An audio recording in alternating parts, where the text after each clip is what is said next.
कि रात के 1 बज रहे हैं या 1:30 बज रहा है।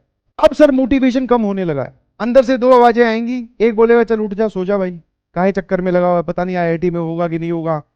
अब तो सर बहुत नजदीक आ गए हैं पेपर्स के, अब तो बहुत नजदीक आ गए हैं पेपर्स के। और जब हम पेपर के इतने नजदीक आ ही गए हैं तो फिर पढ़ाई अच्छे से कर ही लेते हैं, क्योंकि तुम्हारे में सिर्फ क्या है, हौसले की कमी है। बाकी मैंने तुम्हें पहले ही बोला, सिर्फ इतनी सी खेल है या इतनी सी बात है कि आप लोग अपना इंटरेस्ट नहीं शो कर रहे हैं पढ़ाई में।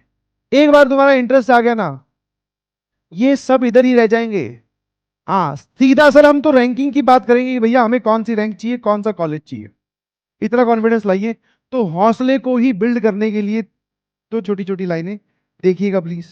हौसला भी हकीम की तरह काम करता है, हौसला भी किसी हकीम से कम नहीं होता, हर तकलीफ में ताकत की दवा दे जाता है। हौसला भी किसी हकीम से कम नहीं होता, हर तकलीफ में ताकत की दवा दे जाता है।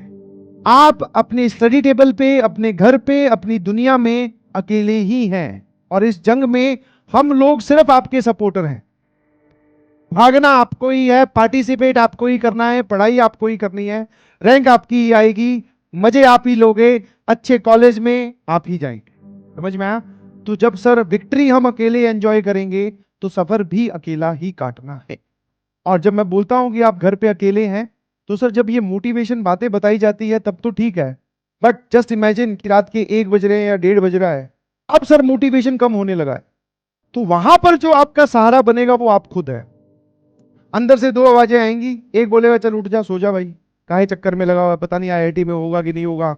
नहीं भी होगा तो कौन से हम कोई जिंदगी तबाह थोड़ी हो जाएगी, सर तो ये भी बोलते हैं। दूसरा ये बोलेगा कि भैया टाइम वेस्ट मत कर, सभी लोग तेरी ही उम्र की इसी वक्त इसी टाइम पे अपने अपने घरों में अलग अलग सेक्शंस में बैठ के पढ़ रहे हैं। तो आपको अब डिसाइड करना है कि आप किसकी आवाज सुनते हैं। आपके अंदर से दोनों आवाजें आती हैं, ध्यान रखिएगा प्लीज। ठीक है? तो आप अपने आप को सपोर्ट करें।